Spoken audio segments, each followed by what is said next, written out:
This is a podcast from Minute Media.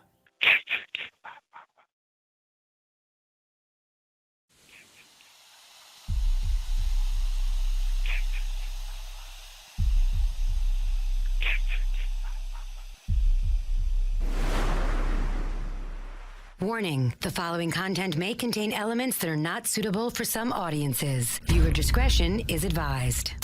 Hello, kiddies. This is yours duly, John Kassir, the voice of The Crypt Keeper. And you're listening to Slasher Radio.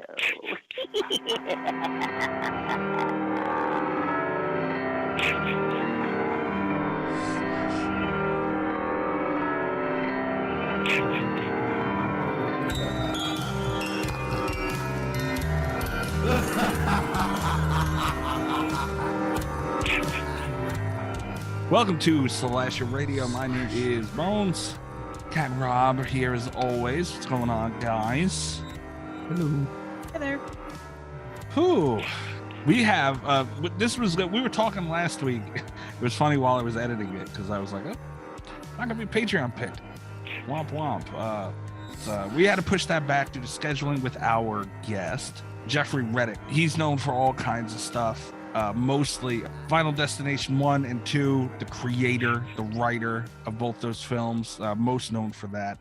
We got into a bunch of his different projects, and that was an awesome conversation with him, guys. Yeah, he was a very nice guy. Yeah. Very nice. Knows a lot of horror stuff. Mm-hmm. I love the part where he mentioned, like, somebody will mention they had a Final Destination moment around him, and he wants to say he was the creator, but then he doesn't. Because when he said that, I was thinking, man, if I had made Final Destination or any franchise, I would have T-shirts made up and I would just wear them all the time. It just said, I created Final Destination. I honestly might get a T-shirt that says I created Final Destination. like I would just, I would have like hundreds of those shirts. That would be all that was in my closet. I would wear it everywhere. Like the ones with your face on it. Oh boy. That would be, it would be hard with a T-shirt though to like play it like so if I get a T-shirt that says I created Final Destination and people are like, what's your T-shirt about? I'd be like, I met the guy that created Final Destination, and like, pay more attention to horror movie writers, and it would be a conversation starter. If I had actually created Final Destination and I wore a T-shirt that said that, they'd be like, did you create Final Destination? And I'd be like, yeah, but I don't really like to talk about it. That's like my T-shirt.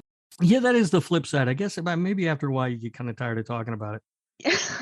And there's no way to be humble when you're wearing a T-shirt. Not that you would be, I guess. Whoa. You specifically. I'm very humble. Oh yeah. You've got a T-shirt with your face on it. Yeah. I don't own one. You just sell them. Rob Humble Humphrey is what they call you. That's right. Mm-hmm. Speaking of you being humble, this is a perfect segue. We just got done recording our weekly Patreon show. It's an extra show every week you get for being a patron. The fucking tier 2 and up on the Slasher Radio Patreon, patreon.com/Slasher Radio, tier starting as low as $3 a month, where Rob ranks the patrons. Yeah, the patron power rankings. We do it quarterly. Yes, Rob Humble Humphrey sits on his throne and looks down on everybody and makes a list on the type of person and quality of person they are. I mean, I do that 24/7. It's just I actually acknowledge it and talk about it during this show. Right. Yeah. Right. Yeah. But the conversation with Jeffrey is awesome. A very lengthy conversation. We usually, and that's another thing. We had, I forgot. We're gonna get in drink roll call in a minute. I've gotten pretty heavy on that. I forgot which one of you said it already, but yeah, a big horror fan Jeffrey is, and I really wanted to get more because he mentioned in the interview something about the old school, the originals, like a Universal monster type. He didn't exactly say that, but that's what I think he was alluding to. I really wanted to get into that and dig in and see what his favorites were. But we were just running so long. But I think we'll have Jeffrey on again when he has some other stuff. And I really can't wait to pick his brain about that. That would be a fun conversation to have with him because we didn't really get into too much of that kind of stuff. It would be fun. And also, he took a bit of a dig at Halloween 3 when we were talking to him. And I'd like to explore that a little bit more and find out what's wrong with him. Why doesn't he like Halloween 3? Yeah, me too. Look forward to that very much. I don't know if he said he didn't like Halloween 3. No, he didn't really. He just no. He just said it was not a good. Yeah. You'll hear it when he says it. Yeah. Also, a long running. I don't want to say joke because I mean it very seriously, but a long running narrative argument debate on the show was settled by Jeffrey. So we're proud of that one. I don't know if it was settled. It was settled. We'll call it settled. Yeah, but that was awesome. So we're not gonna have any new segment this week. We're just gonna kick you over to Jeffrey in a little bit because that was like an hour conversation. Yeah, I wasn't expecting to get that much time with him, to be honest with you. That's the classic writer's life, though, is like once you're already not writing, you don't want to go back to it. Where it's like, I interrupted my writing day also. I'm like mid-writing event right now, and I'm hoping that this lasts all night so I can just go to bed after and I don't have to like be productive. Kat wants to do a bonus shark episode or something. Yeah. We didn't even ask him what his favorite shark movie is. Oh God, we're slackers. Call him back. If he says he doesn't like shark movies, like I just might ask him to marry me or something. What if he says Sharks of the Corn? I will unfollow him. I'm just kidding. I will unfollow. I think that was the thing though. It's like because you go into it and Jeffrey has a lot of stuff coming out and but as a writer, not really so much an actor or director, you can have a lot of stuff going on. Writing is more of a process and a mindset and all that. So and also not only the writing process, the actual which Jeffrey got into getting your stuff out there and done is a whole process in itself that he detailed. So you look at his work and there's not a giant list where it's like, oh, we could talk about a million things, but the stuff that he did being a writer, I'm sure Kat could talk to that a little bit more. There's just so much more passion and you could talk about it forever, which he did on certain things. And it was, you see it and they leave so much out and it's like hearing the real story with it. I love stuff like that. Yeah. Yeah. And then he's got an interesting story of how he got started. Yeah. You'll hear it when he tells it. It's quite entertaining and it's a lot of stuff. Much funnier to hear from him than it was on the Wikipedia. Also, yes. yeah. Oh, also Wikipedia was right. Wow, yeah. Wild. Yeah. Well, I'm glad because I use it as the official source for everything. So. Is that where you learned how to use your Excel stuff? Mm-hmm. Yeah, that's where I learned the formatting of spreadsheets. Yeah. I'm surprised he even knew how to use the word format with spreadsheet, to be honest. It's because you don't understand. We've been over this. Kat and I have a system, and you don't get it. That system, huh, Kat? You're not the only one that doesn't get it. All right. Should we get into drink roll call? And then Kat has an update on Mr. Kat's boyfriend guy with Friday the 13th. Well, I'm looking forward to this. Yeah. It's just a teaser because we've got we'll talk about it. Okay. Full list is coming soon. All right. Well, drink roll call, Mikey, what you got? Okay. I've been looking forward to this for a while now. I am drinking High Noon. What is that? I didn't know what High Noon was either. It's a drink in a can. I'm sticking with your can theme, Rob. It's vodka and soda with a pineapple flavor. Oh, nice. Yeah. I've seen these. Yeah. See, I listened to the Dave Portnoy show. Our Portnoy is named after him. And apparently his show is sponsored by High Noon. I said, holy shit. They made it sound so good. Yeah, the shit sucks. Oh, it's hard seltzer. That's why. Yeah. Okay. So, so it's like White Claw. Yeah. And I'm not thrilled with it. I mean, I feel a little buzzed. So, I mean, but it tastes like shit. So maybe going forward, I'll mix it. Because I have like 5 more of these fucking things now. Oh, yeah. Yeah. That's the bad thing about the cans. Yeah. Yeah. You end up with a bunch of them. So if it sucks, then you're screwed. Yeah. This shit tastes like crap. Maybe also bringing up Dave Portnoy, maybe we and the listeners could start thinking of a new name for the Portnoys. Do you think that should be a thing? The Humphreys. No. Oh, I mean, it's not horror themed. You know, it was pretty much made off his one bite pizza. Yeah, maybe. Maybe. I don't know. Kicking it out there. If the listeners come up with it, okay. But yeah, High Noon. Womp womp. All right. The Humphreys. I'm just saying. No. The Robs? No. All right. Kat, what are you drinking? I am drinking Zombie Killer. Oh. What is Zombie Killer? It is a hard cider with honey and cherry. Mm. I'm not gonna lie, I got it mostly for the can because it says Zombie Killer, and I thought it would be a fun thing to drink on the podcast. But It's actually really tasty. It's got a very low alcohol content, but it's tasty. Mm-hmm. It's a hard seltzer. A hard cider. A hard cider, yeah. That's what. Yeah. That's what I did last week with that that IPA skull thing. Yeah. Sometimes that's just what you have to do. It's been working out. Yeah. I was a bartender here in town for a little while. And the college football coach would come into the bar and he would order hard cider, and I used to get so pissed off. Like, no wonder our team sucks, dude. You're a football coach. Shouldn't you be drinking bourbon on the rocks or something? What are you doing drinking a hard cider? Get out of here. God. That would, by the way, Kat, that would kill me with the honey. I'm allergic to honey. Oh no. Yeah. So, I'm gonna file that away. Have the Zombie Killer. Yeah, no. And also don't admit that to Rob. Yeah. Yeah, you just a file. What are you gonna fucking kill me? What the hell? Just, you know, this some information is nice to have. That's all I'm saying. Don't think anything of it. Oh, the box shows up and it's, you know, dripping. Don't worry about it. Just open it up. The police report needs to be made. People have to know about this. What are you drinking, Rob? A Diet Pepsi. So here's the thing. I wanted to go to the liquor store because I'm out of booze, right? Mm-hmm.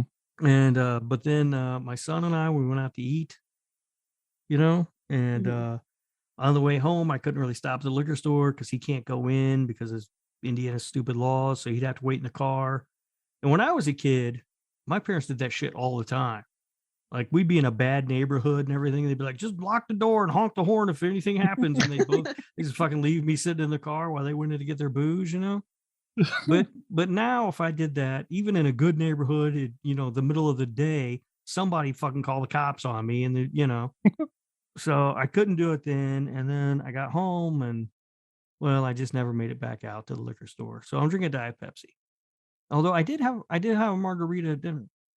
You know, drink roll call was your idea. Yeah, I know. Right? Okay. I know, and it was fun at the time when I was drinking a lot. But you know, me and Kat are going out of our way to find all these cool fucking drinks to drink on the show, and you just keep coming with like glorified water that tastes like crap and Diet Pepsi. It's liquid death. It's shit. We've been over not this. Water. So, but yeah, Diet Pepsi tonight. Unbelievable. You know, like, I don't know why we bothered doing this anymore. Like, I'm drinking stuff like that IPA sucked last week. This High Noon is shit. Now I have a whole case of it. All for your drink roll on. You won't even drink. Like, I'm finding new fun alcohols, though. Yeah. And I wanted to. I went out to dinner with my kid, and then I just didn't get a chance. Make sure Rob, you pulling that honk the horn if anything happens shit. And he's like looking at drinks with a horn going on. Like, who the hell's honking the horn like that? Just ignoring it. Yeah. I mean, that's the thing, though. If I did that, seriously, like, I'd come out of the liquor store and there'd be like 4 cop cars in the parking lot. Okay. So, you know. And then, so it was like I'd have to bring him home, and then I'd have to go back out. And the problem was I changed out of my jeans and into my pajama pants, and then I was just in for the night. So you can go to a liquor store in pajama pants. Yeah. No. That's like the one place that's acceptable to that and Walmart. Yeah, I was gonna say, I know damn well people do it at Walmart. I see them idiots all the time. Pisses me off. If I gotta put on pants, so do you, dickhead.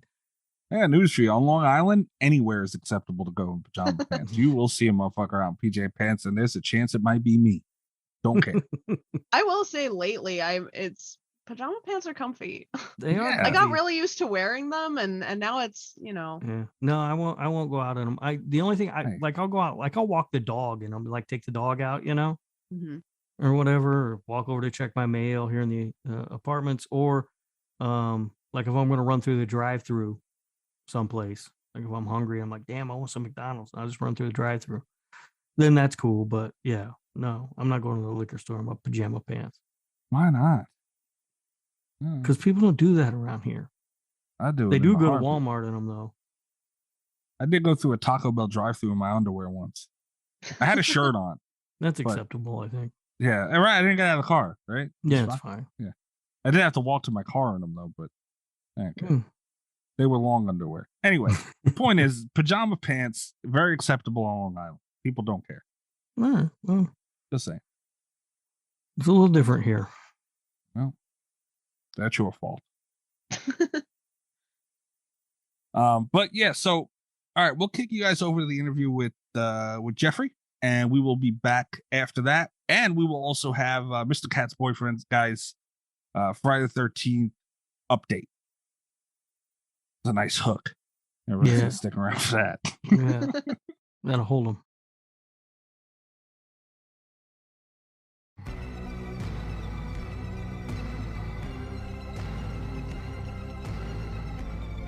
We are very happy to have you with us, Mr. Reddick. Thank you very much for taking your time out of your schedule to speak with us. How are you doing tonight?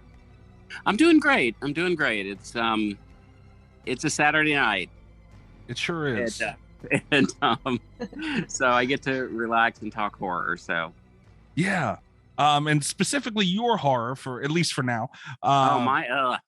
There goes my Saturday. I thought we were talking about your or okay, fine.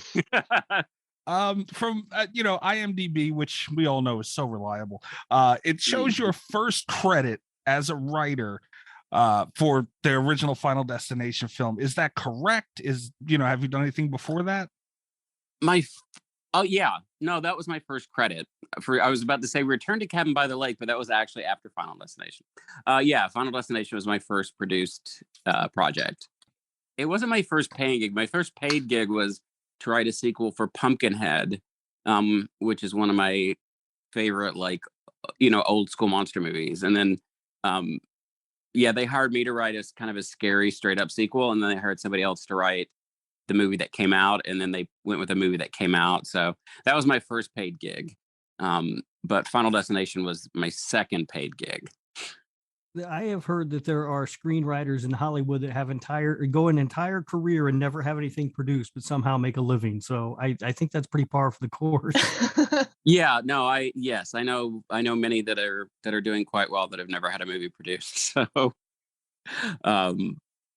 it's my goal is always I want to get something made. So it's funny you say that because I had a manager once and he was like, just write anything, Jeffrey, and I can sell it. I'm like, I don't want to write anything. I want to write something that gets made. And he said the same thing. He's like, I've got clients who are millionaires who've never had a movie made. And I was like, well, I don't want to be a millionaire with no movies made. And then cut to now, and I'm like, yeah, I would have maybe liked now being a millionaire with a movie made sounds really fun. Speaking of unreliable sources, I read a story on Wikipedia today, the most reliable source of all time, about you sending in your first treatment for Nightmare. Is that true? Story. That is a true story. I definitely wanted to ask about that because what an interesting start. Yeah, it's a pretty fun story.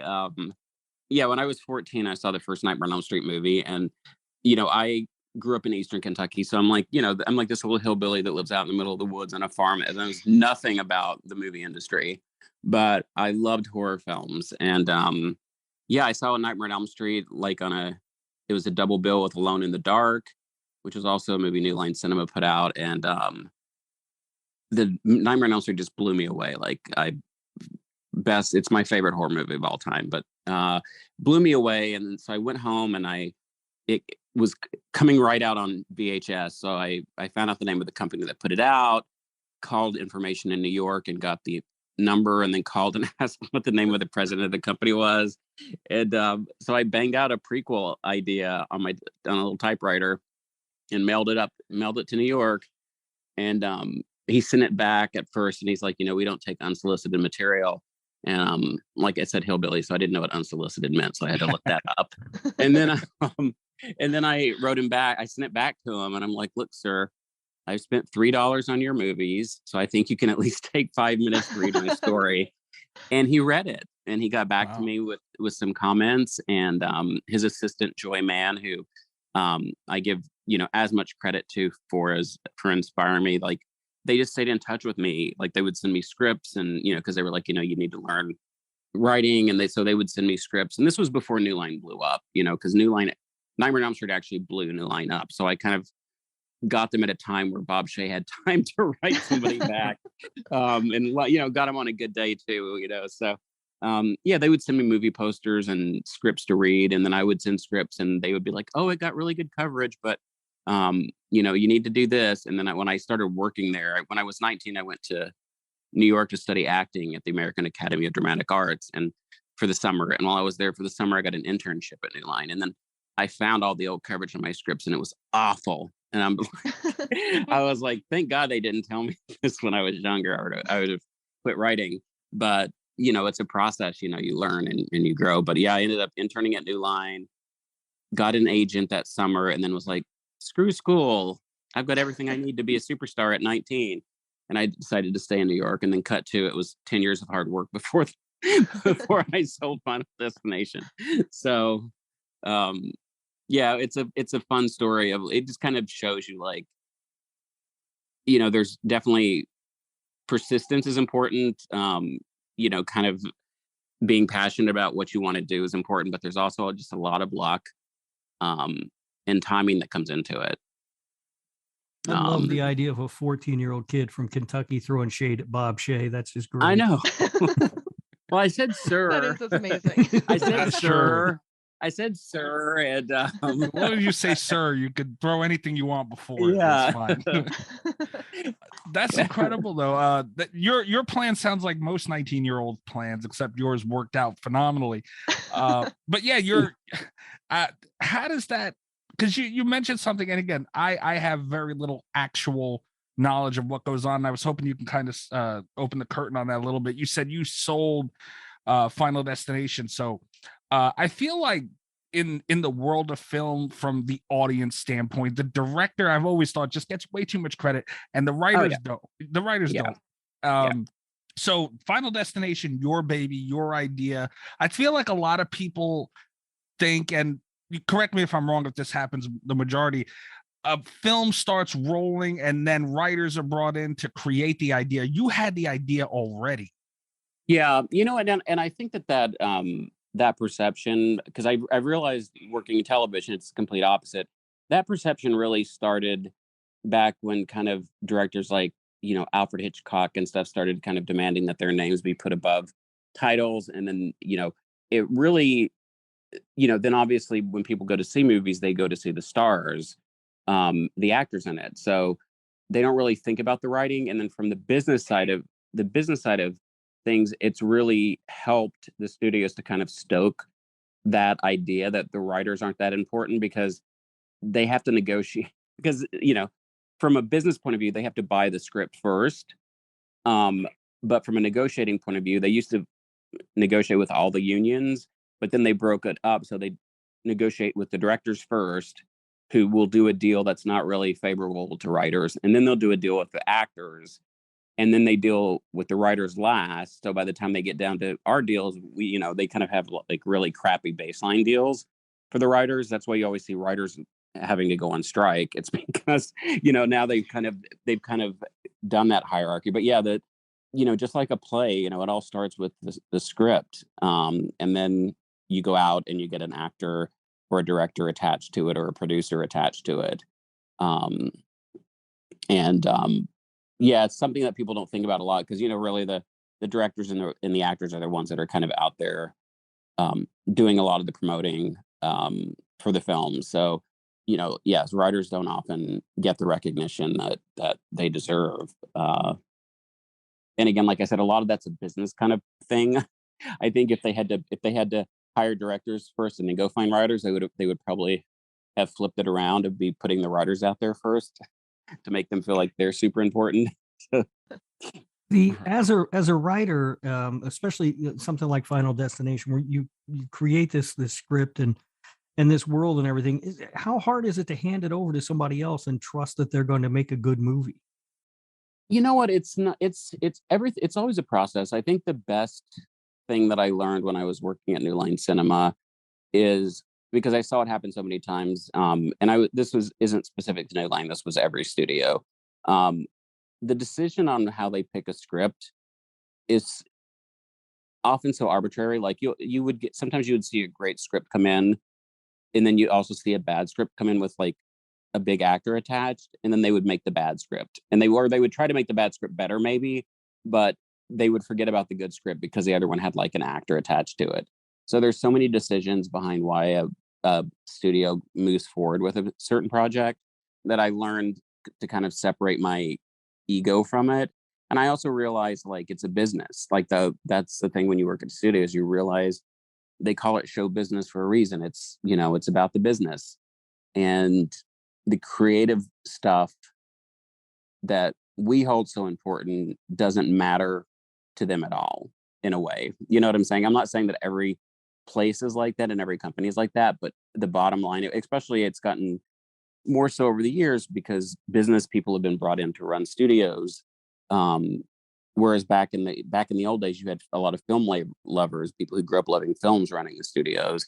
And then as they started merging and getting more corporate, you saw like it really is about the bottom line. So you have to pick your battles. You have to, but you also have to let it know, like, when you're a writer, like, you sell the copyright to your work. Like, this is the only kind of art form where you sell the copyright to the ownership away to somebody else. Like, artists will keep their copyright, but you commission them and you can buy prints of their work. But we have to basically sell ownership over to somebody else. So once that's gone, you have to, unless you're producing it yourself, you have to really learn to kind of let it go. You have a choice on where you want to go with it and stuff like that. But like with Final Destination, I mean, I had been through so many iterations on that. Because I wrote a treatment first. Originally, I used the concept as a X-Files sample only to get an agent, though we didn't submit it to the X-Files. And then when we my friends at New Line were like, "This is a great movie idea. You should make it a movie." I approached some producers who'd used to work at New Line, because I knew that even though I'd worked there for so long, they kind of saw me as like, Jeffrey, the guy that, wrote Bob Shea the letter when he was 14. They didn't necessarily see me as a writer. So I'm like, well, let me bring some producers on board. And then I had the first treatment, that I wrote that was all adults. And then Scream came out. And then all of a sudden everybody was like, teenagers are hot again. Or I should say killing teenagers is hot again. So let's make them all teenagers. I'm like, okay. So I made them teenagers. And, they had a hard time really kind of wrapping their head around death being the killer, not showing it. But that was one thing that we were like very insistent on. I was very insistent on. And when I wrote the script, they went out actually, interesting, to Clive Barker first, who passed on it. And then I was in the office and Bob said, "So what do you think about James Wan and Glenn Morgan, who work on the X-Files?" And I thought it was, first of all, I love their work. But then I also thought it was very kind of synchronicity, or that, I'd originally envisioned this as an X-Files episode. And it was kind of going back to these guys. And I knew that they were really talented filmmakers. And they definitely did, they kind of reimagined a lot of the story. But I think the best thing they did was, my take was very much a Nightmare on Elm Street kind of version, where death, since it messed up the first time, came back and basically mind effed. I can't think of a better word at this time. Mind effed the kids like till they committed suicide. So it was a little darker than the Rube Goldberg kind of way that death gets them now. So I think that angle actually really helped make the movie a lot more palpable to people that maybe weren't hardcore genre fans like I am. I think it kind of put death all, kind of out there as something that could use everyday items and things around you, as opposed to like terrifying you into committing suicide. That is so dark. Yeah, but it still had a lot of fun to it. I mean, Right. I know it sounds awful, but yeah, it was yeah. No, honestly, it sounds amazing. It does. It does sound Yeah. very good. But it still had the playful nightmare kind of vibe to it, you know. Right. So this all sounds so good, and the Final Destination idea, that behind your story, where did that come from? Because, like you said, death being the killer is such an out there idea. But I have a friend of mine, and I've heard several people say, like, Final Destination scares the shit out of them more than any movie, because it's it's so reality based in such a different way. So where did the whole concept in your head come up for the Final Destination in the first place? You know, I was reading an article. I was flying home to visit my mom and sister in Kentucky, and I was reading an article about a woman who was on vacation, and her mom told her, like, don't take the flight you're scheduled to be flying on tomorrow, because I have a bad feeling about it. And the woman changed flights, and the plane that she was supposed to be on crashed. So it was one of those stories in People magazine that was like, ooh, this is weird. And I'm on a plane, and I'm like, oh, that is weird. And I think that's what put the idea in my head about missing a flight. And then I think that transferred into like having a premonition. And it didn't immediately, it wasn't like lightning strike, where I'm like, oh my God, this is a great movie. It was kind of in my head, percolating for a while. And then, I kind of came up with the idea of well, what if her mom didn't call her? What if she had a premonition? And, and then what if she was supposed to die in the crash? And what if death came after her? So that's how it kind of evolved into that. And then when I was trying to get a TV agent, they were like, well, write something for something that's on television. And I thought, oh, well, premonition would be a really cool way to open up the episode if it's like one of Scully's, like her brother Charles is who was in the episode who had the premonition. And then the people that got off the flight started dying, and if everybody thought he was killing them, and they were trying to prove it wasn't him. And then you realize like death was kind of setting everything right. So yeah, it was an evolution of a process. And yeah, that was, again, not showing death was the hardest thing to kind of get the studio's head around, because they're like, we just, you can't fight it, and and we're like, that's the whole point. Mm-hmm. That's the whole point. People are afraid of death. It's unavoidable. Yeah, I mean, the funny thing is we had to threaten to take it to another. We were like, we're going to take it to Miramax if you guys pass on this again.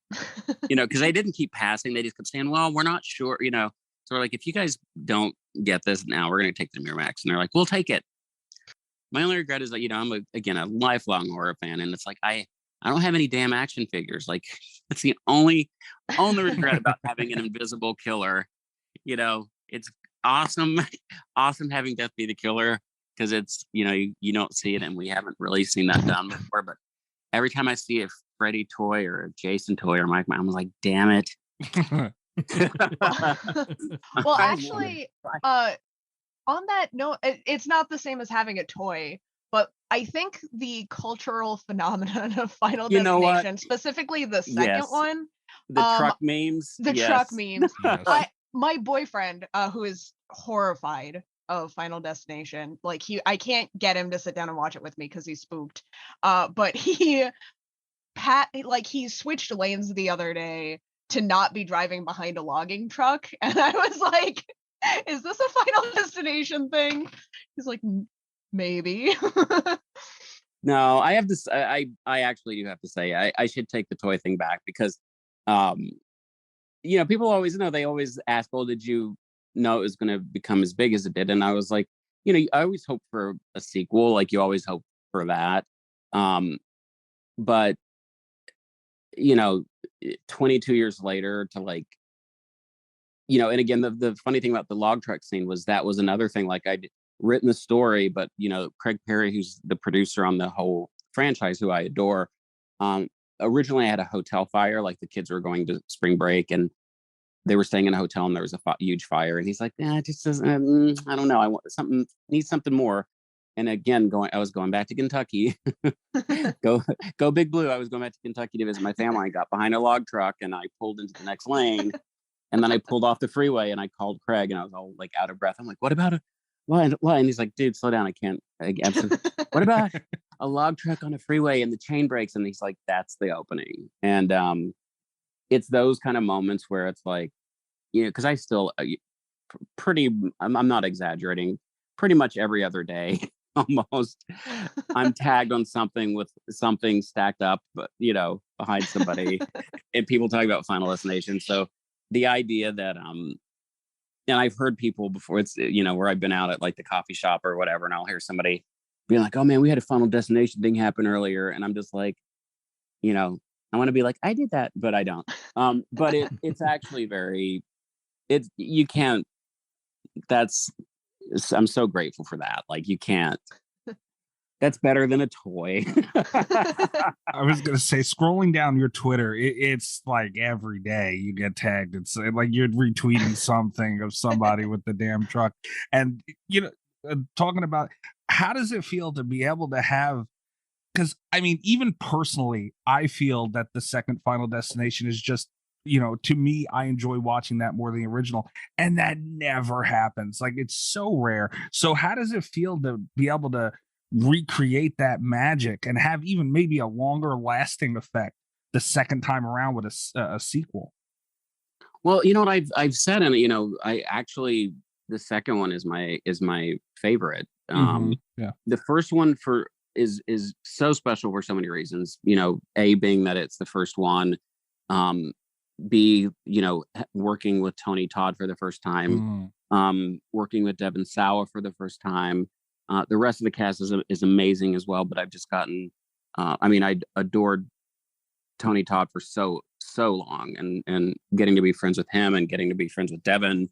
I love the movie, but I think the reason I like the second one more is because I got to do stuff that I love to do with sequels, because the first one was very much, we had to change stuff around a lot, again, even going from adults to teenagers, and it was such a hard thing to get set up. And in the second one, I got to, the idea was like, I wanted to start off the story where you thought we were following another group of teenagers, and then kill them all off except for Kimberly. So, I wanted to kind of do a fake out with that, where you're like, oh, this is going to be another teen version sequel. And then it's like, oh shit, they just killed them all off.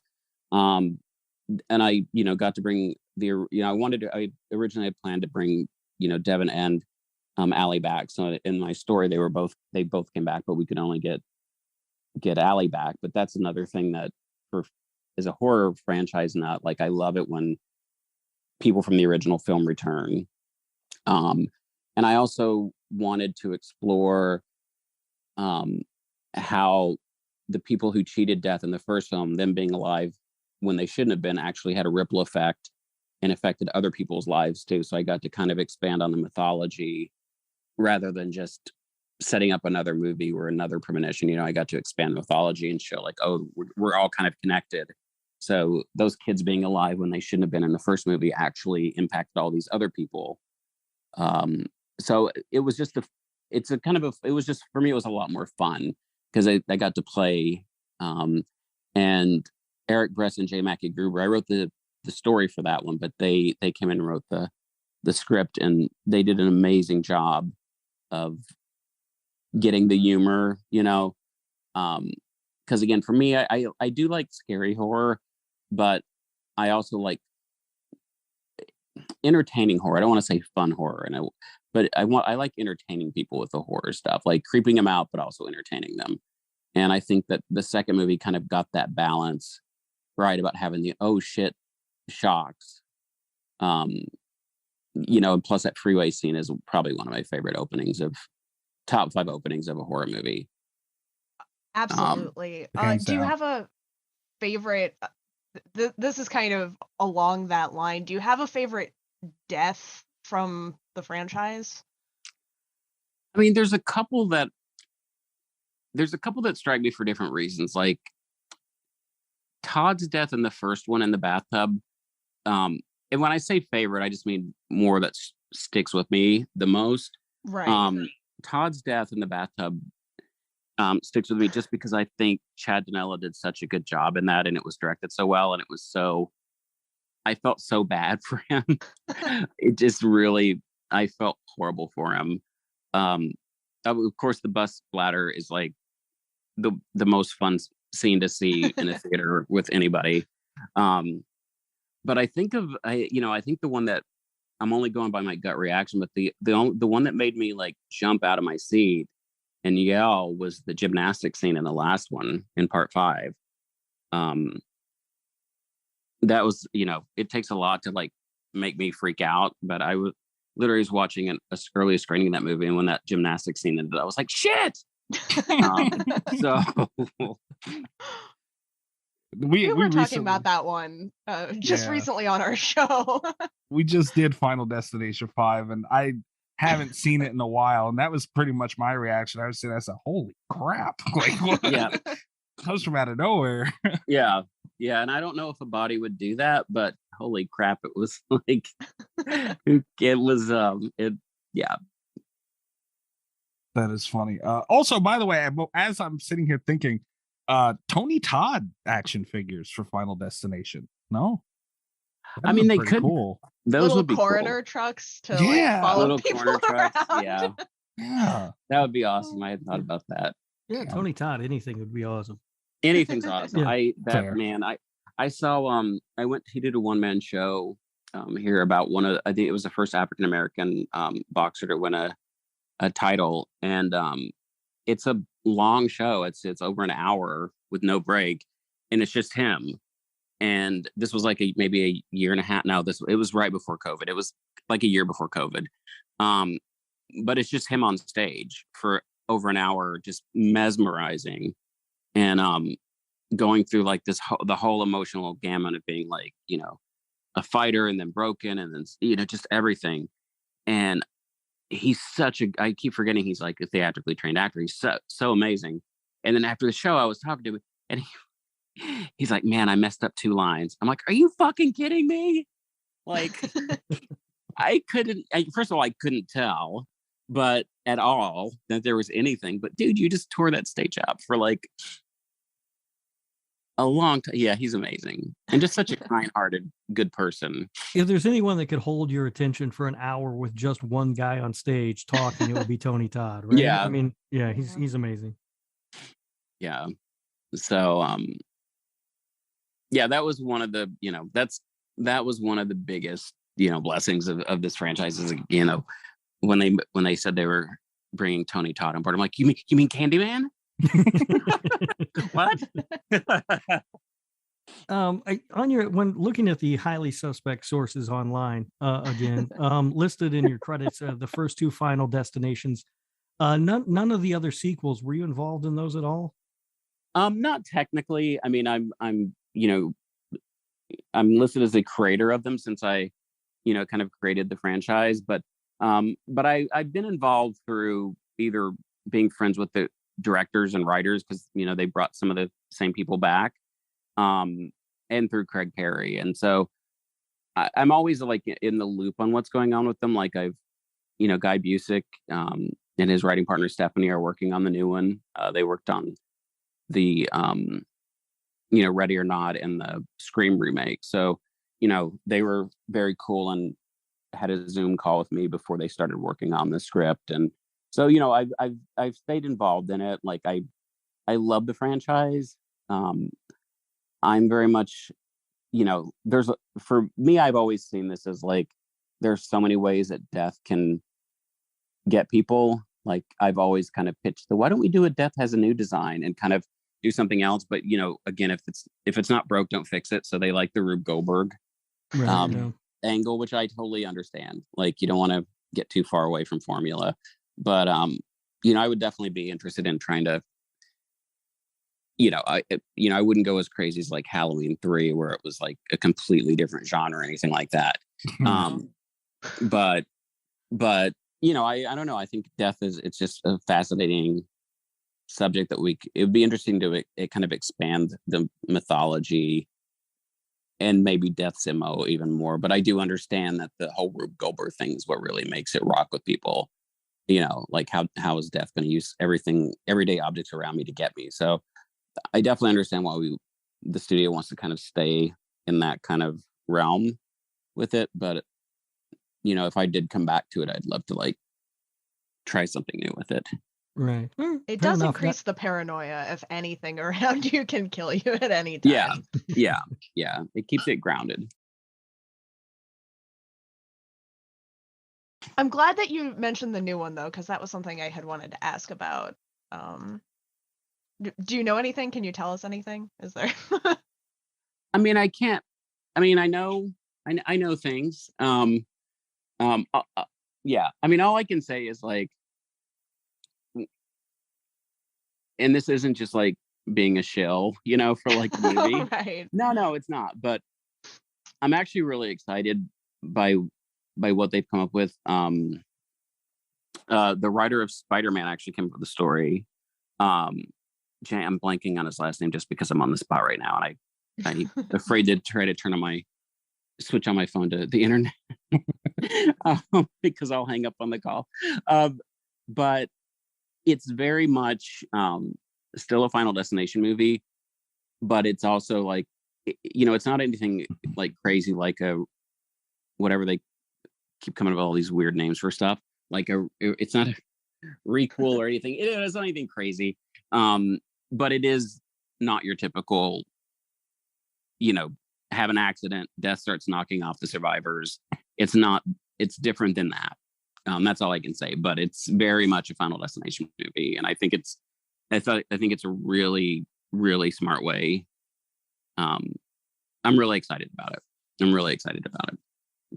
It's interesting too. I didn't know we had Jamie and Guy on our show, obviously discussing Scream when it came out. I didn't know they were involved in the new Final Destination project, and kind of like they said what they went through, with previous writers on Scream, and reached out to you like they did with them, and the passion that they have for the stuff that they work on. I'm actually very much more excited now knowing they're involved with it, just knowing everything they bring to the table as far as wanting to do things right and appreciating what came before it and all that stuff. So that's really good news to hear. I didn't even know that. Yeah, no, I thought that's it was really nice because we had a really wonderful conversation, and like they're fans, and I'm kind of the same way. Like if I do a book adaptation or something like that, it's like I want to talk to the writer of the book because it's like I want to try to make sure that I'm keeping the spirit of stuff, even if I have to change stuff to fit a movie format. Like I don't want to lose like stuff that's really important to the writer. So I was able to kind of give them some of the stuff that give them some of my initial kernels of stuff, and then also kind of throw in a couple things that I had kind of that were in my mind that kind of got tweaked a little bit from the movie that I thought would be interesting to kind of revisit. So they were super gracious, and I'm just really excited. I'm excited. I mean, right now, this is like all over the news, so it's not anything, but Disney or the Discovery Channel bought HBO Max, which is where it's going to come out on. And Warner Brothers, I think just Warner Brothers Digital, but I don't think it was all of Warner Brothers, but so there's some delays now because they're still at the writing phase. I think they're almost done with the script, but people keep tweeting me going, "When's the movie coming out?" I'm like, they haven't even finished the script yet.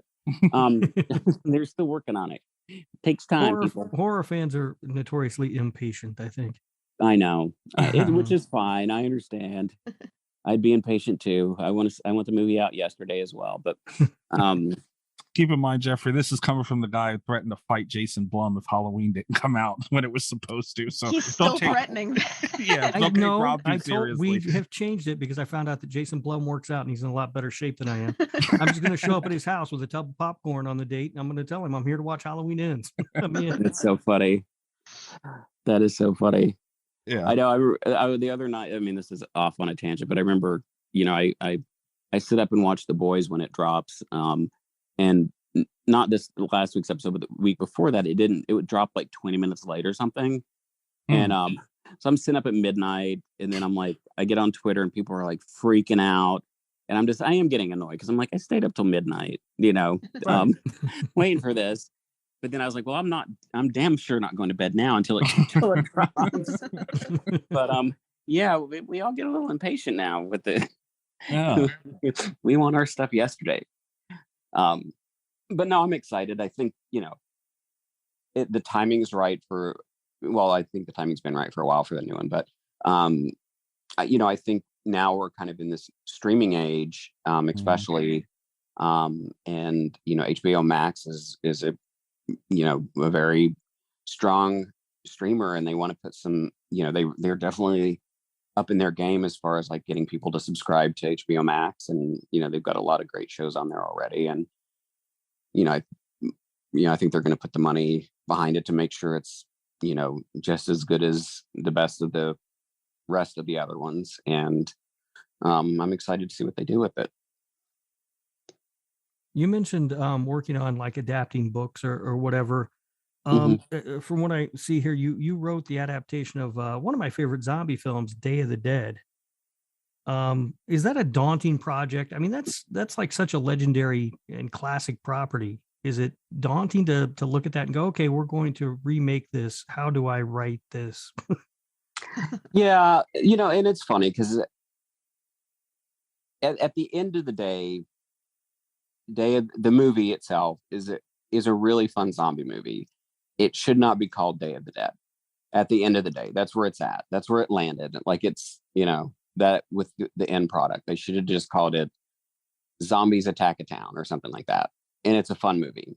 It's got a really good cast, and Steve Miner was directed it, and I end with that because then I have to start back at the beginning, because yes, when I first met with him, they had the rights to remake Day of the Dead, but they couldn't connect it to the other movies. They could only, you know what I'm saying? So it couldn't be a continuation of Dawn of the Dead. It had to be its own kind of standalone movie using the elements from Day of the Dead. So they already had Steve Miner hired, and they were going to make the movie. So they asked me to come in and pitch. And so I went and I pitched, I came up with a pitch that was very close to the original, but updated it somewhat. You know what I'm saying? Like it still took place mostly, in a military facility, in a kind of bunker situation. And it was more of a Dawn of the Dead version of Day of the Dead. It still honored a lot more of the film. And I knew going in, like I told Steve and the producers, I'm like, we're going to get murdered if we make the best version of this, because even Zack Snyder got killed by the fans, and that movie was fucking awesome. So I'm like, we're going to get murdered no matter what we do. So I said, we have to be as respectful as possible. And they were like, yes. And then after they hired me to write the script, they started making me, and I'm not passing the buck, like, but literally they started making me change stuff like all the time. And it got to the point where if you see interviews with me when I first got hired to write it, because I base this solely off my treatment, I'm like, the fans are going to be, I think, really excited with the movie. And then if you read later interviews with me, I'm like, it's a movie, like because it had changed. It changed so much that I literally had to call my manager and tell him, like, you have to tell him I can't change this anymore, because it's just turned into a completely different movie than what I was hired to write. And it was because they just kept second guessing themselves, and they're like, well, we haven't seen this before, so why don't we make the younger characters like 13? I'm like, but they're carrying machetes and machine guns. Yeah, but we've never seen that before. That'd be cool. I'm like, no, that's stupid. That's why we haven't seen it before. So there were just so many that turned into like such a, while it was happening, it turned into a stressful process. Again, at the end of the day, because there's a couple things. I always have to remember how fortunate I am to be able to be making movies and get a movie made. So unless a movie's like a complete nightmare piece of shit, I'm not gonna, you know what I'm saying? And I was behind the scenes doing it. I'm not gonna, I'm grateful for, just being able to work in the field I love. So, but I also have to process stuff creatively. So when something turns out different than I imagined, there comes a point where it's like, I can watch Day of the Dead. I'm like, yes, there's some, I don't necessarily like the sped up zombie stuff, and there's some stuff I don't like, that's just not my cup of tea, but it's still a fucking fun movie. Like I show it to people who aren't George Romero fans, and they're like, this is a fucking really fun, bloody movie. And it's a good movie. It's got a good cast in it. But yes, as a, if you're a diehard George Romero, which I am a diehard George Romero fan, it's not like Tom Savini's remake, which was, was so much closer to the original, which I really enjoyed too. So yeah, it's daunting, but at the end of the day, I was like, you know what, somebody's gonna make this. And in my egoist way, I was like, well, at least if I make it, I can make it as close to the original as possible. And then that kind of started changing. And I was like, oh, that's how people start off with good intentions, but the movie doesn't end up where they, because you think you're gonna have all the control, but you're just the writer. And everybody else has all the stuff they want you to put in there. And that's the conversation we have, on our side of the screen, and it's very interesting to hear, with all this going on, the actual making of these projects, that, you have these conversations and these, kind of, I don't want to call them debates, but you know what I mean? Like there's just stuff in there where even you as a writer is like, it's compromising. And, we sit on the couch and we watch it and we go, well, what were they thinking? Did they know this? And it's good to hear that it's discussed. And there are, there are those debates, which is wild. But yeah, there's such a fine line when you're remaking something with the integrity of the originals, and updating it for a new audience. Yeah, and I mean it's and again, you're stepping into you're stepping into like a minefield anyway, because again, horror fans are great, but there's definitely they're protective of their babies. But the thing I think people have to realize is the thing that I always have to remind people, because they're always like, why do they keep making stuff, right, I guess writers are out of new ideas. It's like, no, we have plenty of new ideas. We're always pitching new ideas, but this people that are financing the movies are worried about covering their investment. So are they going to invest in a movie that's new, or are they going to invest in a remake? They're always going to come back to doing a remake. Like they come to us. Like we don't go to them saying, hey, we want to remake. I want to remake Final Destination. Like we don't do that. They come to us saying, hey, we just got the rights to this old horror movie. We're going to remake it.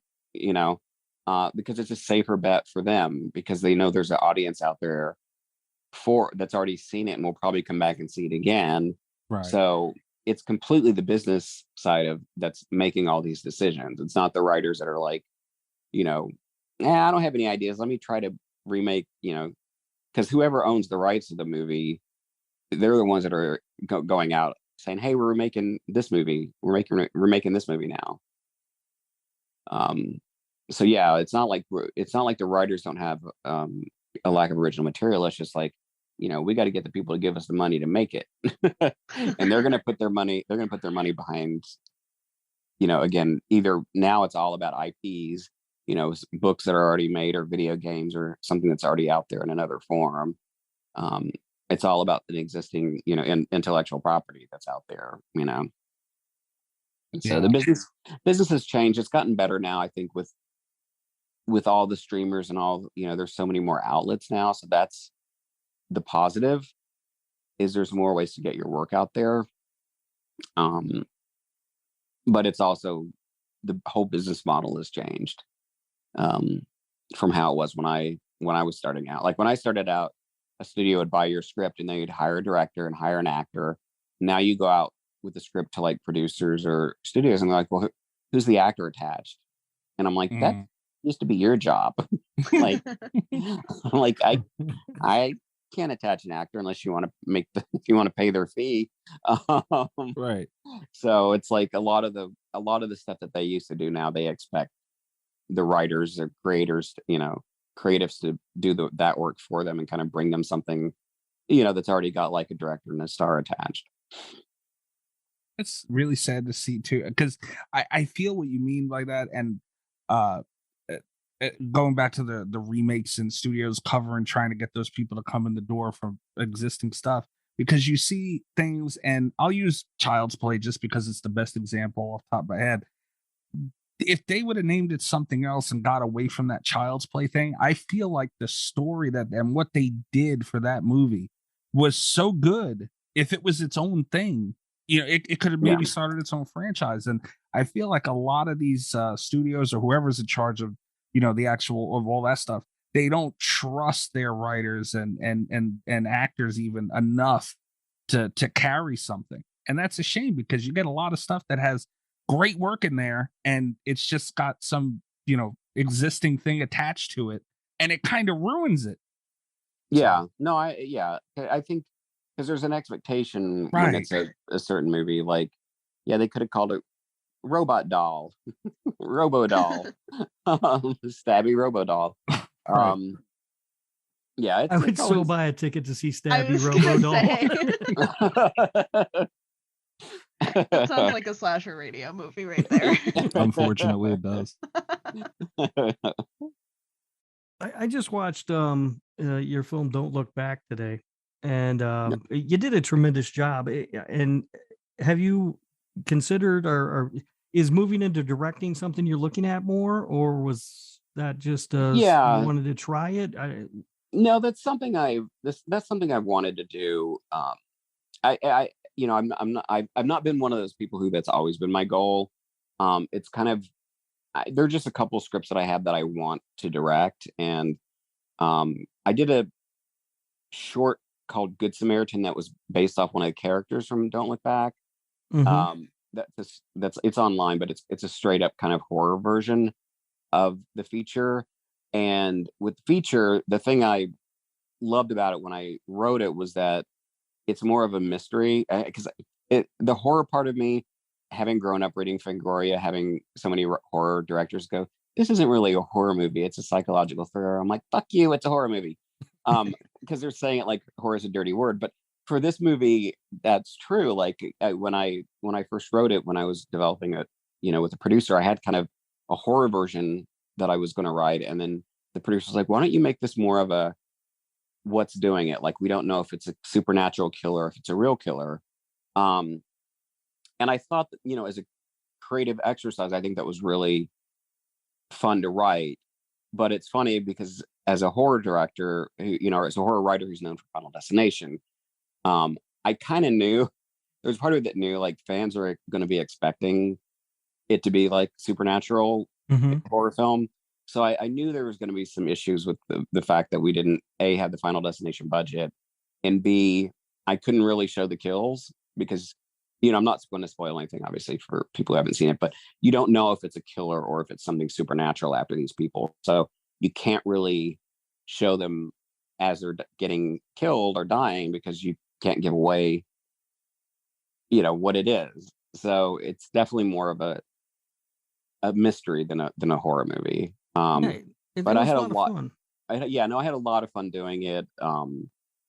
Learned a lot of stuff. Got to work with some really talented people. So, so I had a lot of fun doing it. Yeah. But it's funny. I immediately go into like, but horror fans, it's not going to be like the big budget bloodfest of Final Destination.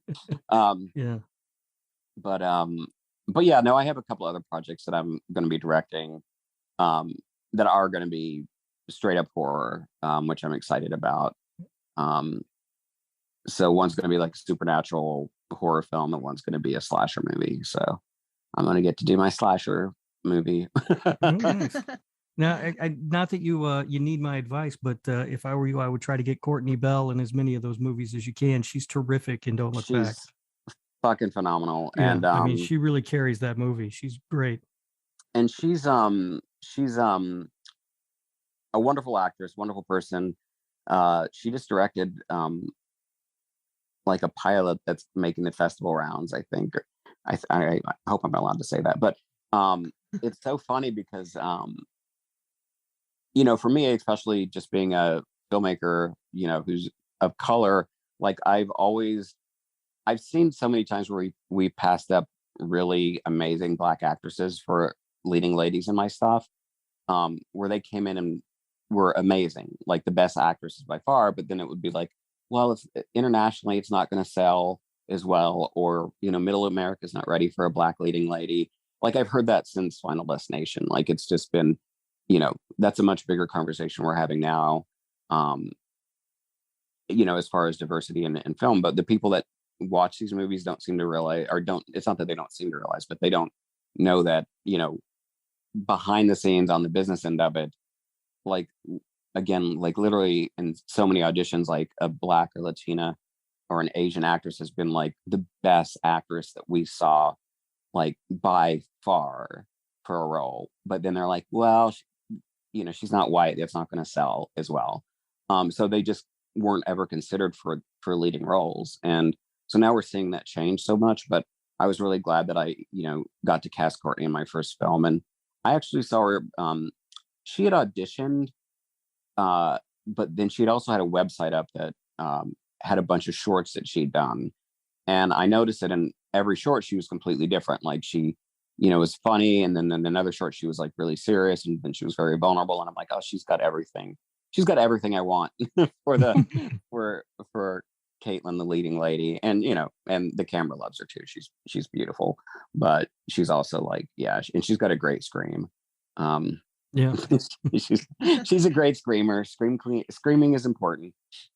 While we're talking about some of your older work, can I ask how close you've talked about the creative differences, kind of the original getting morphed. How close would you say that Tamara was to the original script? The funny thing is, I will say that Tamara is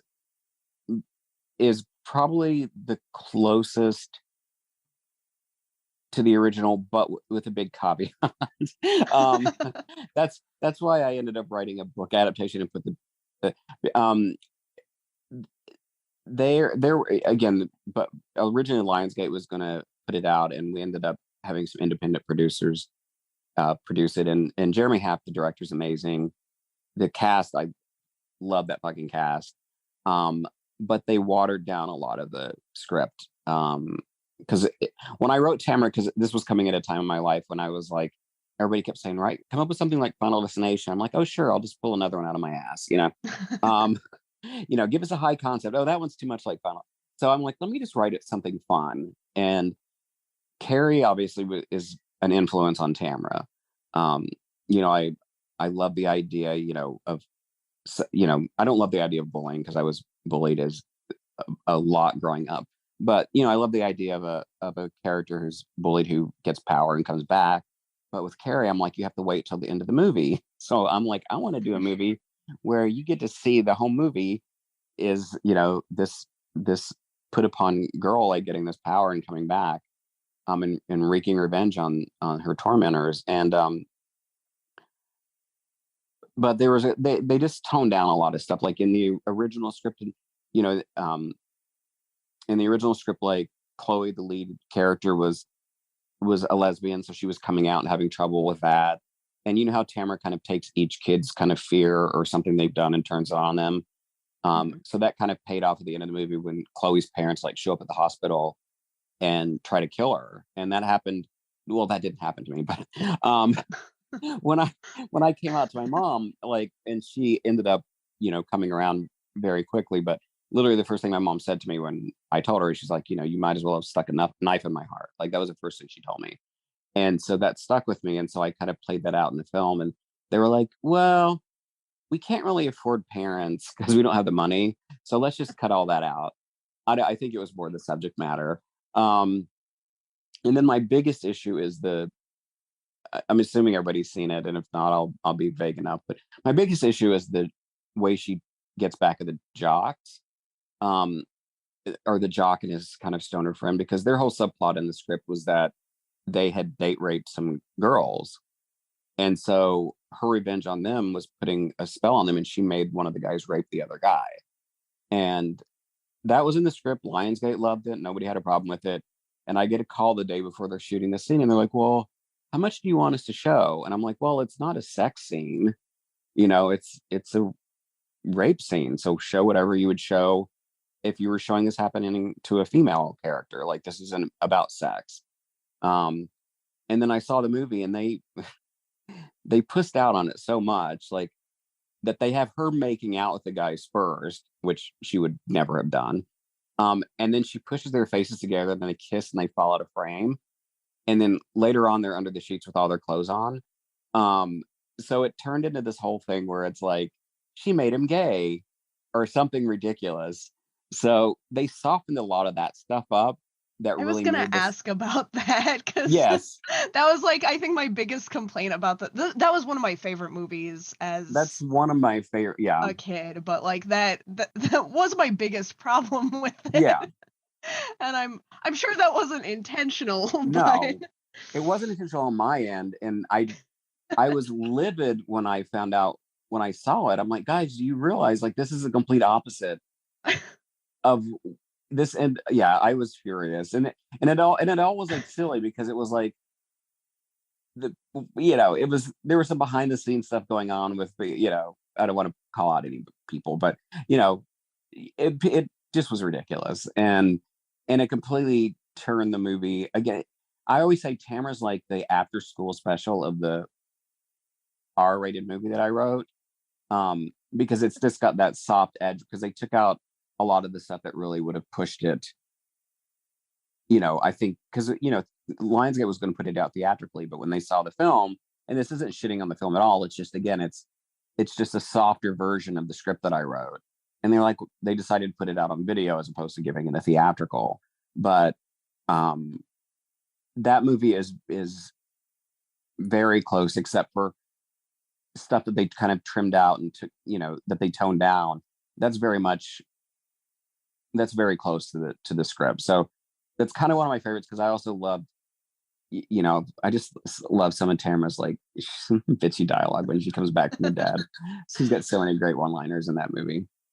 does it make you wish at all that you were able to make that now? Because I think I was going to Yeah. ask that that, original script would pass a lot easier today with maybe I'm wrong, but No, I it feel would. like It a streaming would. service would pick this Yeah, up and no. maybe not have to tone it down so much. Yeah, no, I think it would, and trust me, I've thought about it. There's a bunch of because there were so many small production companies that ended up getting the rights to it to make it, and they're all tangled up right now. But that's actually one that I've thought about revisiting,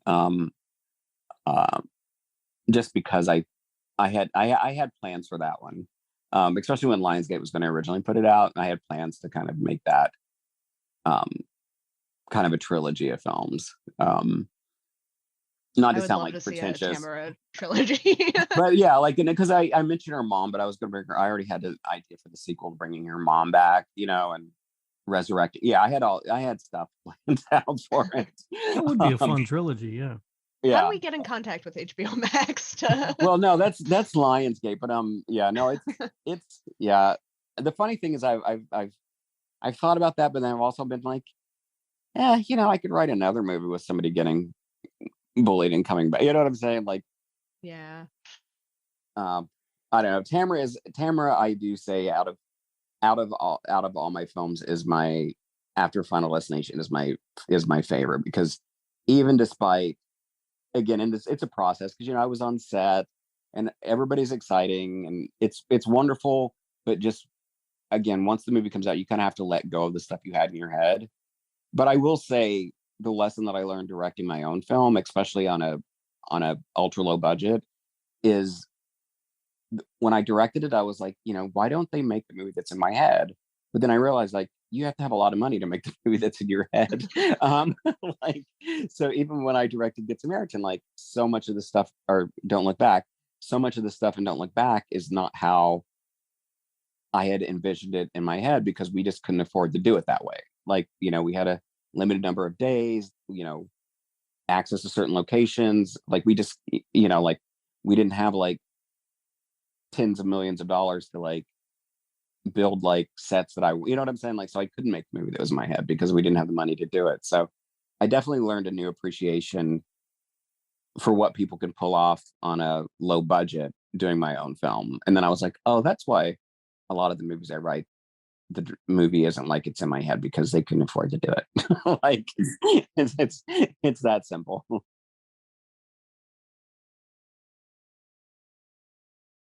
One question that I had for you specifically, because we have you on during Pride Month. I was wondering if you had any like movie, TV, book recommendations. That's a good question. I haven't. That's so funny. No, that's the one question nobody's asked me, and it's been a whole Pride Month. You know what? There's some. Let me. Oh, okay. It depends. It depends. Like if you're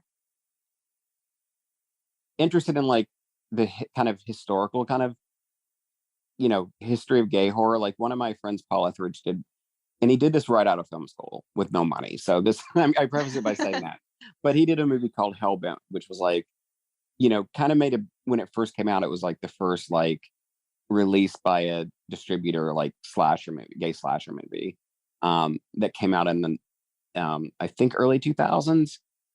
Again, very small budget, but a really fun kind of gay slasher film. There's a lot of stuff on TV that I feel like, not a lot of horror. There's not a lot of horror. I think I like The Boys. It's got a lot of butts in it. And it's a great show. And lots of fake penises. And then Euphoria has real penises. But it's not all about penises for Gay Pride. I'm just joking. We have to laugh a little bit with what's going on in the world right now. So I should be a lot more up on my on my gay stuff, but it's hard. The intersection of gay and horror is not a big enough section. Yeah, this is a question I get asked a lot, and I'm just kind of pushing the responsibility onto our guest host. But... Well, it's funny because the funny thing is there's so many gay filmmakers in the genre, like Kevin Williamson and Don Mancini, myself. Greg Berlanti does a lot of sci-fi stuff. Like all of his stuff on CW is very interesting. The Chucky series on TV had a really wonderful kind of gay character in the lead, and a kind of a cute little, it's obviously high school gay love story, but a cute gay love story at the center of it, amidst all the blood and viscera. But I think Don Mancini, has been, has had inclusion in a lot of his films for a long time. Scream had they kind of trumpeted it as a big, yay, a lesbian character. And I'm like, well, she kissed a girl in one scene. But other than that, you didn't know she was a lesbian. But,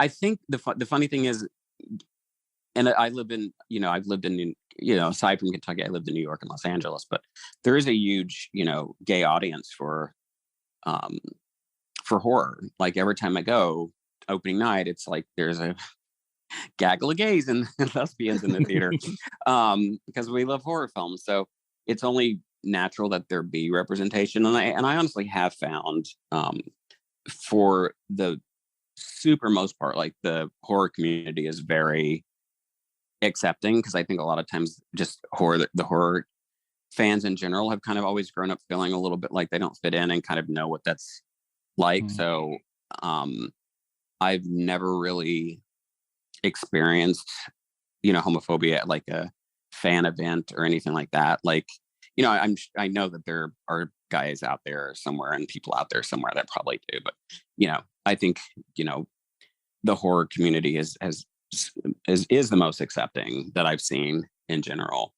I think if you give them good scares, I think it's about representation. I mean, I've had characters, like I said, Tamara is a prime example where, I just had characters de-gayed, like Chloe, it's just, she's just there now. And everybody's like, why does she hook up with Jesse? I'm like, cause she's a lesbian. They took it out. But I think that it's, I think that that's something we're going to see change. So just because, the reality is like, we're part of the human race, just like everybody else. So we're going to pop up in horror films. We're going to pop up in any genre film.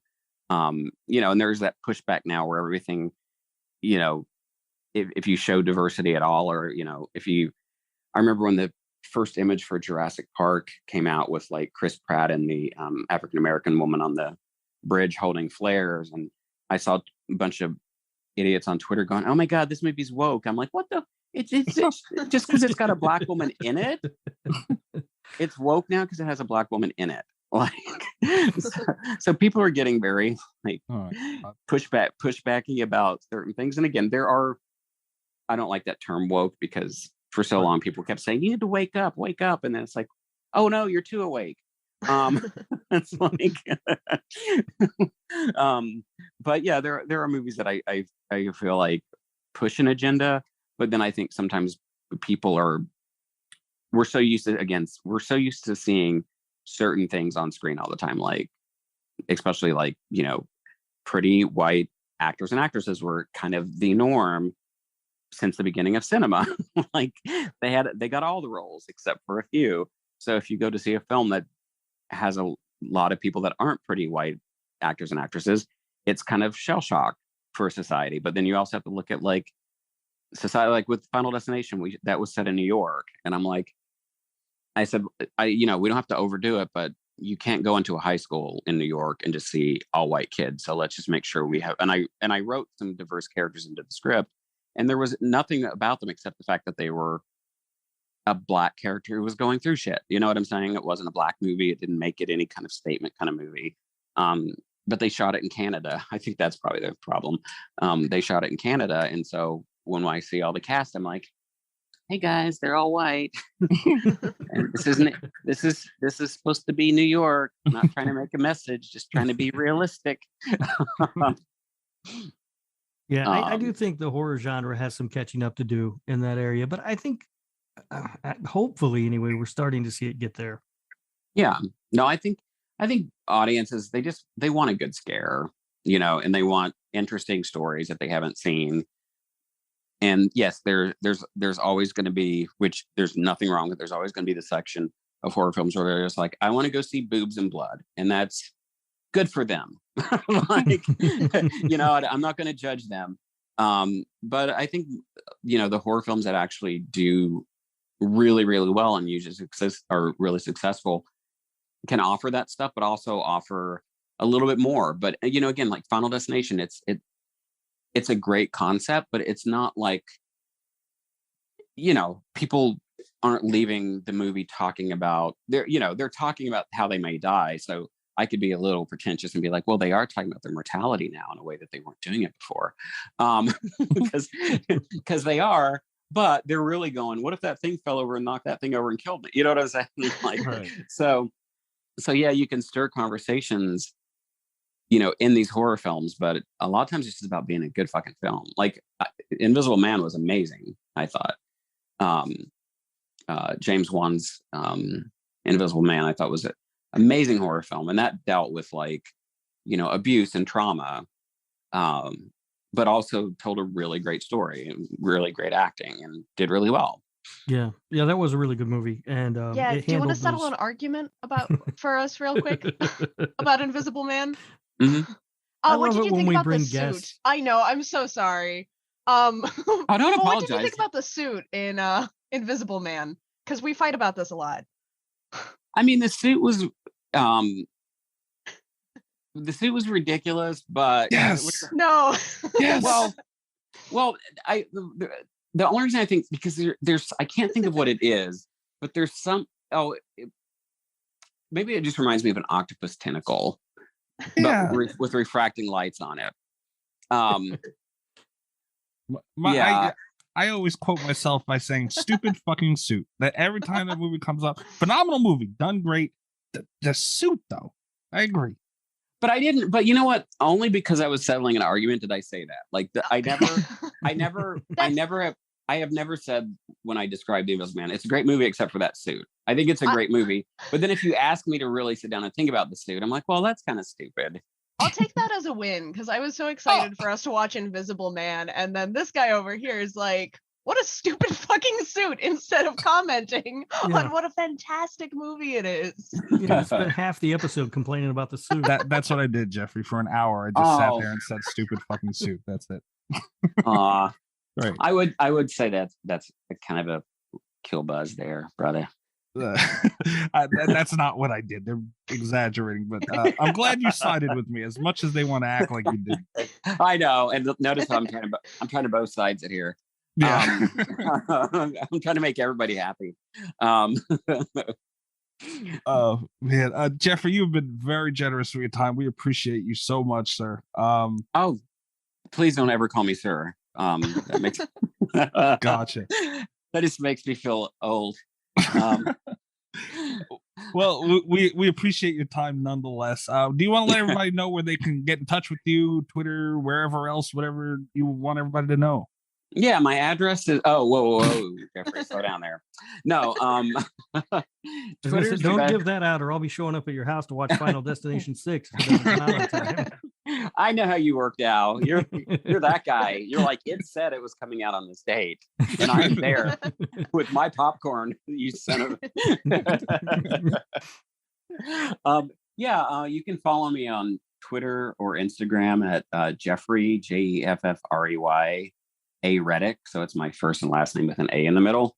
And that's the best place to reach me. I'm horrible at social media, especially Instagram, because I'm a writer, so I don't have like a lot of, stuff I'm doing. Like it's like, ooh, now I'm writing at my house. Now I'm writing at Starbucks. Now I'm writing, and I'm certainly not going to pick pictures of me like with a shirt off writing, because that's what they like on Instagram, that fucking thirst trap piece of whatever. I think that's for Tinder now. I think they changed it. I don't know. What I heard, I have no idea. I don't know what Tinder is. Yeah, never heard of it. But yeah, that's where you can follow me. And I'm trying to get better at Twitter, or better about staying off Twitter, I should say. But I like to get on there to follow more entertainment stuff, and I'm definitely love promoting when I see friends of mine who do things, or even if I catch something like a horror film that I think is amazing, from a new person, I like to get on there and like tweet about it, just because I love I just like promoting other people's shit. I'm not so good at promoting my stuff, but I like promoting other people's stuff.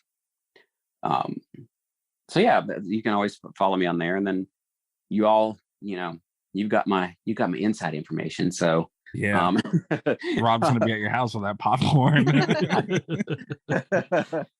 But there's gonna I've got some interesting stuff going on down the road. So I'd love to come back. We'll make sure it doesn't take. Yeah, I'm embarrassed to even look back when we started this conversation. Now we'll make sure it happens like super quick the next time, instead of like a pandemic later. Instead of February 1st, 2019. Oh my God. Jeez. Oh no. Holy crap. We're here now. That's all that matters. That's the way I look at it. Here we are now. And I can't wait, like you said, when you got everything else that you got going on, we cannot wait to have you back on, Jeffrey. It's been an absolute pleasure. We appreciate it so much. It has been. Thank you so much. Yeah, thank you all. Absolutely. Y'all have a great night, okay? You too. Our great day. It's the next day there now, right? Yes. Crazy animals. It's Sunday there. Magic. All right. Have a great rest of your day, or go to bed. And then have a great day. Good night. Good night.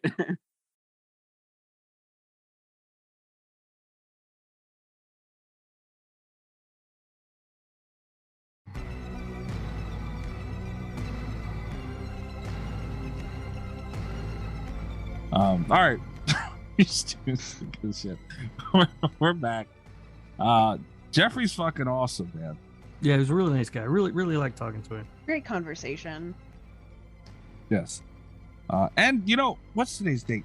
Okay, yeah, this is gonna come out. Okay, this is a perfect way to wrap up Pride Month then. I didn't know. Damn, we are so far into the month. Holy shit. Yeah. It's over. Yeah. Damn. I thought we had a whole nother week left in the month. I don't know what the hell. My goodness. But all right, what everybody's been waiting for, right? Yes. I might add the drum roll sound effect. Depends on how lazy I am in the post edit. We're waiting. So there's no drum roll. That's what you're saying. Probably gonna hear shit. I'm telling you right now. Kat. Yes. What happened with Mr. Cat's boyfriend guy? Well, we spent we spent a day watching some Friday the 13th movies. That's a good damn day. It was a very good day. And there's an update. I don't want to go through the whole list, start to bottom, like top to bottom, because we're only 2 movies away from having the entire franchise in here, right? So I would rather have a bigger reveal for that, especially because those 2 movies are my favorite and my least favorite Friday the 13th. So looking forward to that. That's But such a I do have scary thought. My God, I still can't get Wait. You've got Jason X? and 9. We've got 9. We haven't watched. Oh, okay. Well, Jason you're Goes not to gonna Hell. do the remake or Freddy vs. Jason? So we're ramping up for a bad remake day. Oh, okay. Where we're gonna watch like all the bad remakes together. Right. Not all of them, but like 3 of them. Yeah. We're gonna make like a marathon day of it. So we saved Nightmare on Elm Street. We're gonna save Friday the 13th for a little while. We probably will watch Freddy vs. Jason once he watches Jason X though. And then cycle back around for bad remake day. But I do have, because I knew that you guys were probably going to ask if he had seen any horror movies, I figured it might come up organically. So I made sure to get a little teaser for you guys.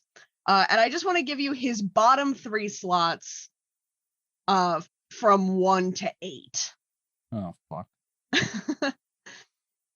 So the top of the bottom 3, right? Like going from best to worst in the last 3 slots, we have Friday the 13th, part 8. What's wrong Jason with Takes him? Manhattan. That's way too high. Mr. Cat's boyfriend guy, what the hell, man? I thought we had a thing and everything was going great. Fucking Christ. He also, we were talking about it because that was like the conclusion of our marathon that day was we stopped with 8. So we were talking about it and I asked if I could get his rankings for the show. And he thought it was very suspicious. Like once he was thinking about them in context of the show, he said he thought that if he were a New Yorker, right, he would not appreciate that this was Canada's opinion of what New York looked like with like all the graffiti and the toxic waste buckets. And... No, I think they nailed it. He was very surprised that part 8 is your favorite, and he had a lot of the same complaints that Rob and I had. Mostly it's Jason on a boat. That it's not good.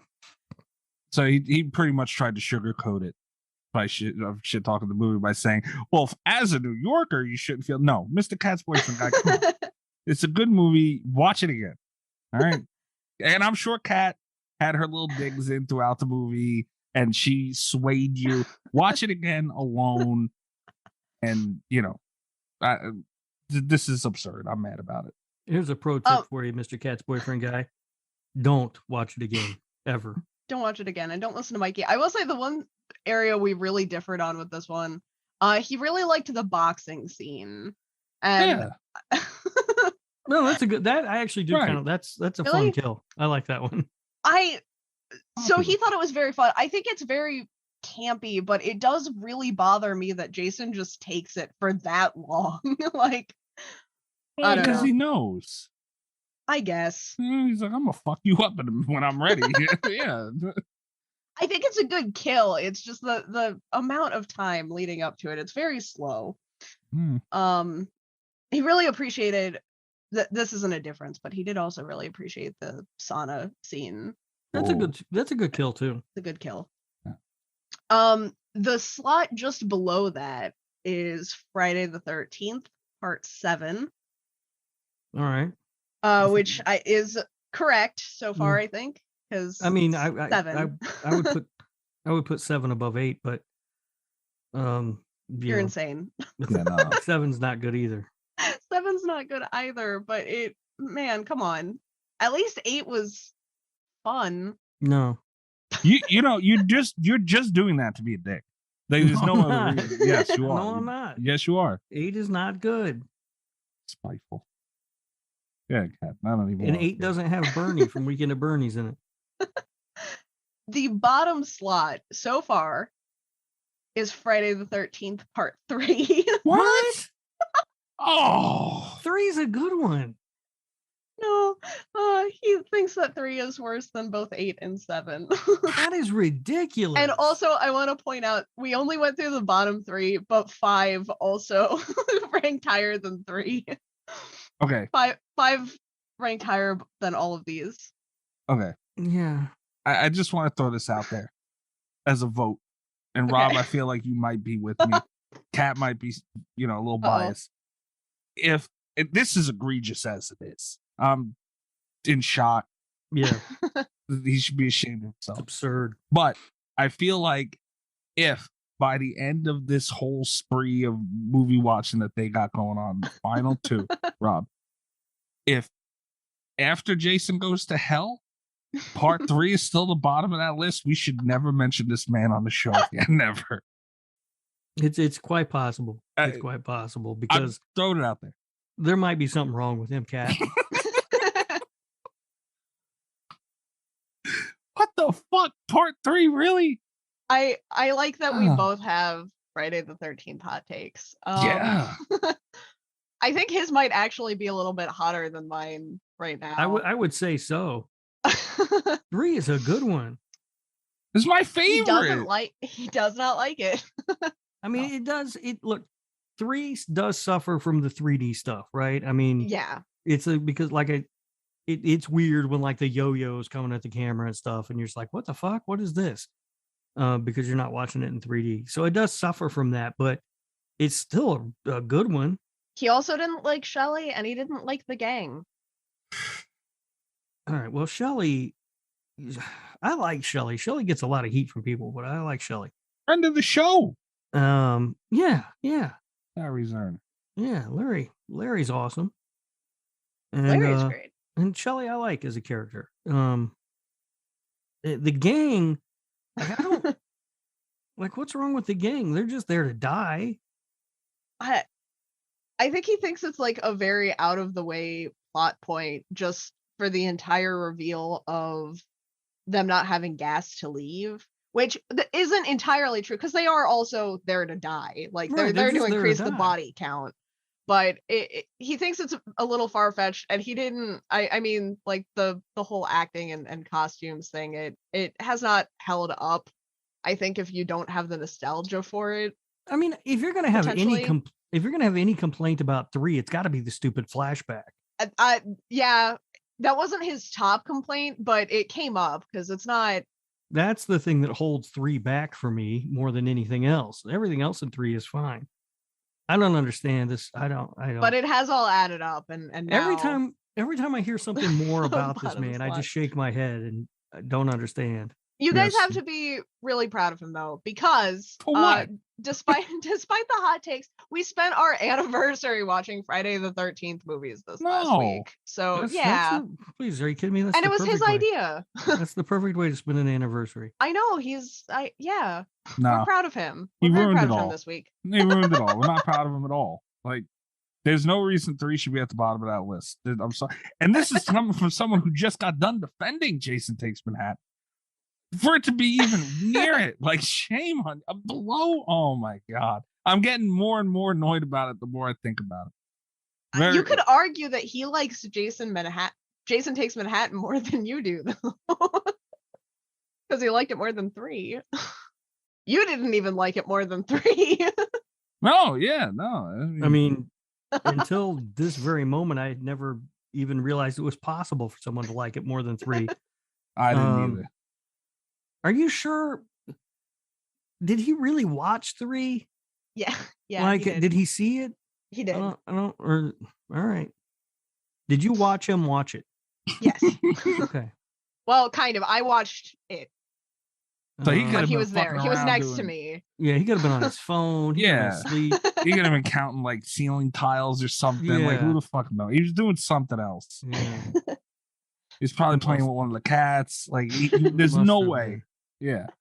Yeah, it's got to be hard to watch a movie over at Cat's place with fucking 20 cats jumping around all over the place too. It is very hard to watch stuff at my place. I don't know what to say about this, really. I mean, far be it from me to tell somebody they're wrong, but Mr. Cat's boyfriend guy, get your head out of your ass. Come on. Oh, man. This is big boy stuff now. Rob, you know what I think we need? Me and you need to get in a car and drive over there. Mm-hmm. And me and you need to sit with him and watch him watch the movie. just like out. You sit on his left, I sit on his right, and stare at him while he watches the movie the whole time. Yeah, and we'll get like one of those little like a. No, I don't want to say a stun gun because those, that's a little illegal. But just something that'll give him a quick little if he tries to look away because there's something he's missing something. You can own a cattle prod. Well, can you? Sure, they're like farm equipment. Yeah, I don't want to hit him with a cattle prod. Seems like a nice guy. He's just misled. All right, well, let's wait to see where 9 falls, right? I mean, it could be fun. And Jason X. we do that, and then we'll all go see Fish. No, we can't hold on. Kat is going to talk up Jason X, and he'll think she'll break up with him if he doesn't love that movie. He's going to love it. It's going to be above 3. No doubt. But if 9, we got to talk about stuff. I'll be damned. If 9 is above 3. I would be so proud of him if his list goes from Jason X to Friday the 13th Part 3. That would be some of the wildest shit I've ever heard. You'd be proud of that? Oh, yeah, you've got to be, right? No. If 9 is if 3 is below 9, we're talking cattle prod. He's gunning to unthrone me from my hot takes. Wow. All right. Wow. I mean, I don't know how we've ended up here. I don't know. I feel like Kat steered him wrong along the way somewhere. Yeah. I'm trying really hard.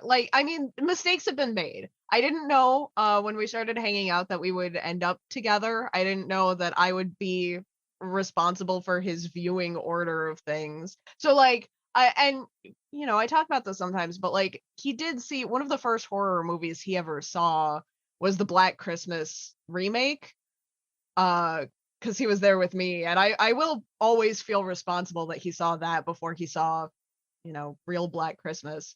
But for the most part, he didn't like Black Goo Christmas, did he? No, he said it was fine. But he had no point of reference. It's not fine. No, it's not. He hadn't seen another horror movie, but he had seen other movies, right? He had heard people tell other stories. Well, there's no excuse for that. Yeah. I mean, it's not great, but he's getting. I try though. We're watching all the classics, and well, we're going through it. I don't know if he should be allowed to watch the classics anymore. I'm a little let down. I'm the one who always defends him too. And I don't know. I don't know. Yeah. You let me down, buddy. I'm upset.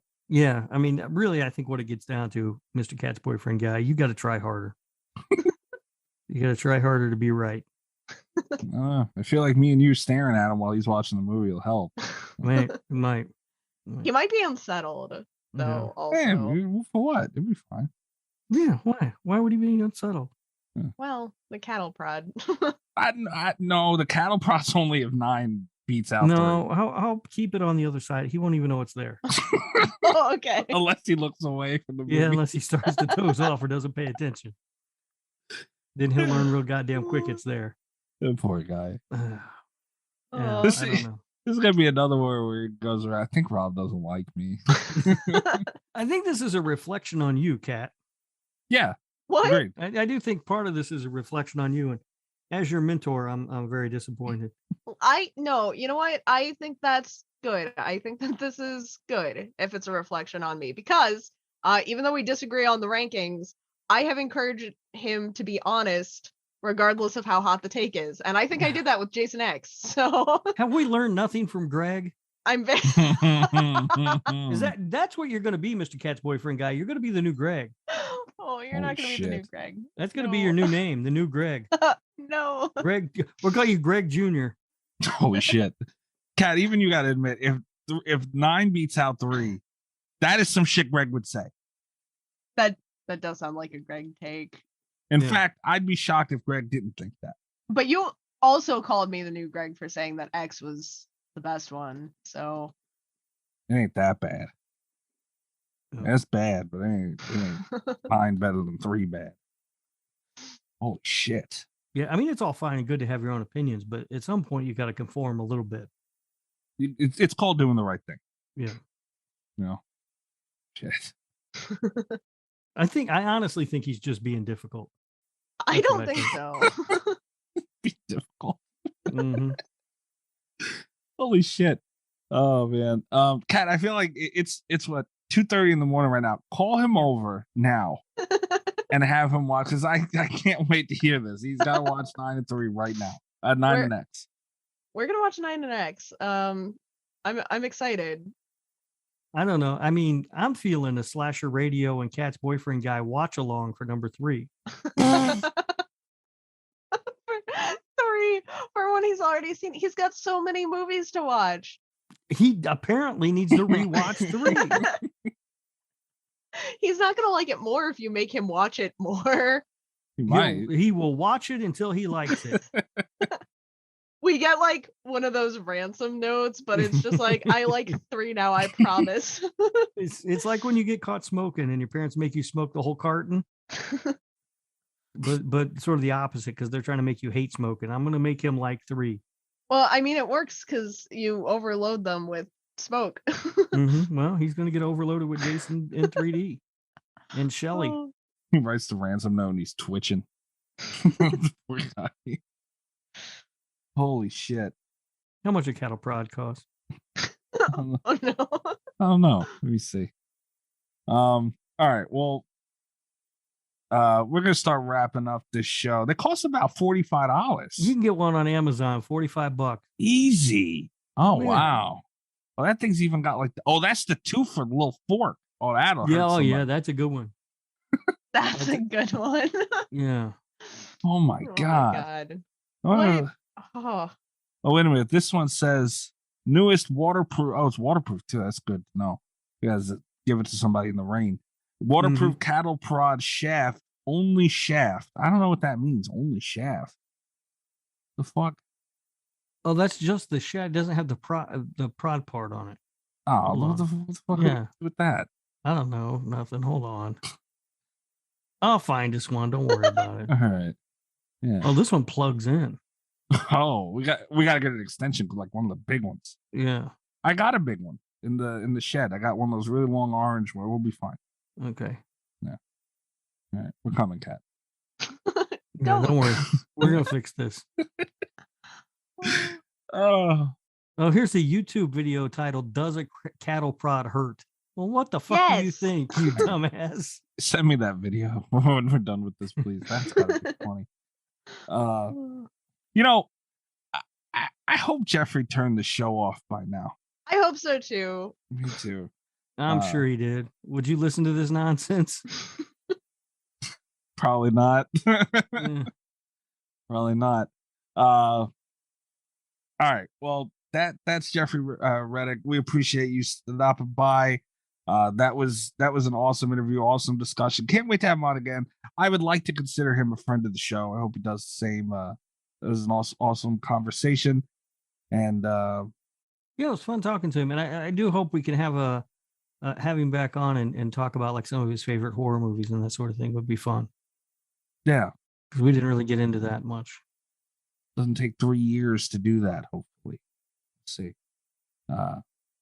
And Mr. Cat's Boyfriend guy, you're welcome to come on the show and defend yourself at any time. But What do you think but the odds of that they- are, Kat? Are ordering a cattle prod. We're looking into it. We're not ordering it. Oh, yeah, wow. nobody's purchased anything yet. No, Yet. Rob, I don't know if that's a cattle prod. That's more like a taser, man. Yeah, I noticed that when I saw the thing. I just saw the title, and then when I clicked on it, it was like, yeah, it's more of a taser than a cattle prod. But you know, that might be better. Like he'll see the cattle prod coming. The taser Yeah. you can just pull out. Yeah, you can kind of sneak that in. Yeah. Yeah, that would be Yeah. better. Oh, I don't know. We've resorted to threatening. I know. Check us out at slashradio.com. Find all of our articles, episodes, interviews. You can also check out our Twitter, /radio, at /radio on Twitter. This interview happened last second. As you heard, we've been trying to set it up for a while, scheduling. Jeffrey's a very busy man. So, just a lot of bouncing around and shit happens quickly. So next week will be the Patreon pick. And if you follow us on Twitter, you'll, be informed of all this stuff ahead of time. So, and the Patreon too helps out. There's someone out on the Patreon. Patreon.com//radio. Please support the show. Yep. Stop being a cheap bastard. Come on. We're getting a cattle prod. Yeah. We got to buy a cattle prod. We got to pay for gas to get to Cleveland. Not only that, I mean, if we have a cattle prod, you might want to be on the right side of things, if you know what I'm saying. Yeah. I will start finding you people. Give us their address where they listen. I'm coming to people's fucking houses and just. Oh, you've been listening for free for how long? 3 years? Motherfucker. Unbelievable. We can't threaten people publicly. That's what the Patreon power rankings are for. That's privately. That's behind a paywall. Yeah. Not doing that shit publicly. They don't know what you said on there. Even though you were fucked up on that show. No, I think I did the right thing. Poor Nesto. Poor Nesto. I'm gonna feel bad for Nesto for a long time. Just saying. I think I'm gonna look into some of those pendants that they're like the best friends with the heart that's like in half. I can wear one half and Nesto can wear the other. That is fucking funny. You're pissing him off right now. You know that, right? No, he's my buddy. I'm at Mikey's Dead on Twitter if you would like to follow me. Oh, fuck. Yeah, so really quick. Apparently I got an early access thing to VHS. That new game that's been, coming out. A lot of people are talking about it. I haven't gotten to play it yet as of this recording, but I gave a key out. They gave me a couple extra of those early access keys for Steam. There's a tweet on there. I gave one out. We're on our way to giving out the second one, so make sure you follow us on Twitter to keep in touch with this stuff. Yeah. So by next week, I will play it. I'll probably stream it, and I will let you guys know what I think. Yeah, I mean, it would have been nice if you could have told me about it, but did tell you about it. Did. Yeah, I believe you said, "What the hell is that?" or something along that line. I'm looking at it right now. Oh no, what you said exactly was, "What the fuck are you two babbling about?" That's what you said. I will admit that does sound like me, but I don't recall this. That's what you said, and then we didn't hear from you for 2 days.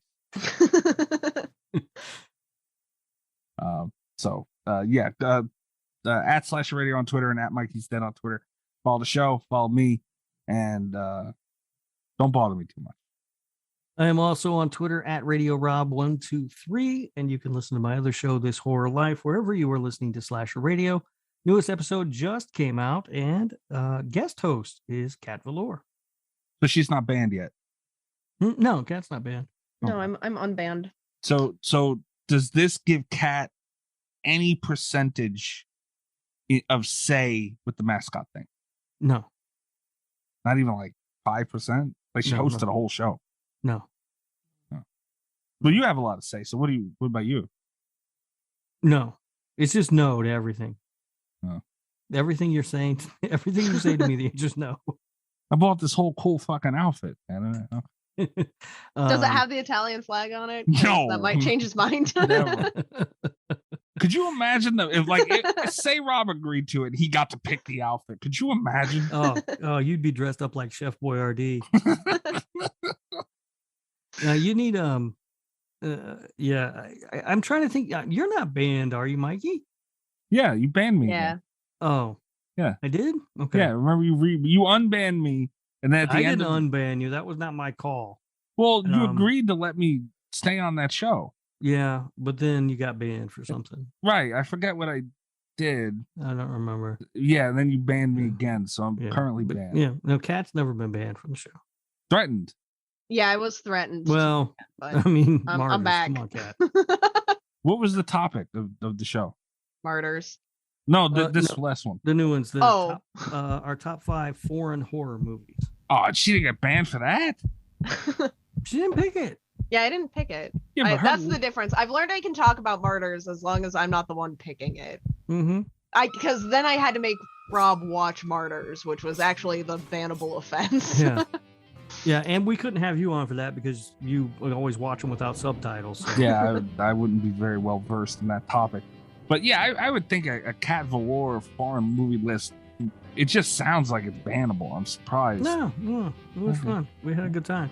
Yeah. Turns out the recording with Kat's fun when you're not there. Holy shit. We were both very well behaved. This is bullshit. Yeah, and Kat, now I can maybe even put Kat where she acts better on This Horror Life now. She didn't give her boyfriend shitty takes on that show. I don't think Mr. Cat's boyfriend guy came up on that show. See? No. I remember. Although I'm guessing, has he seen a lot of foreign horror? No, not a lot of it. Yeah. Yet. Yeah, brace yourself for martyrs, buddy. He's going to think all of them are better than Friday the 13th Part 3. Yeah. God damn it. I'm really starting to not like this guy. I don't even know. I like him. I truly do. I want to, but you make it so goddamn hard. I want to love the man. I do love the man, but he's making us get a fucking cattle prod. I'm not happy about it. Kat, where are they finding you? You can find me on Twitter at cat_velour, VOLEUR. You can also check out my website, catvelour.com. I feel like you need to get like an Expedia thing, catvelour.com or something like that. I need a jingle. Yeah. Where I just spell velour. Yeah. I like that, cat_velour.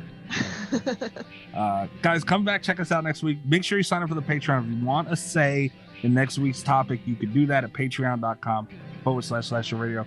Until then, good night from Slasher Radio. All the best with Slasher Radio podcast.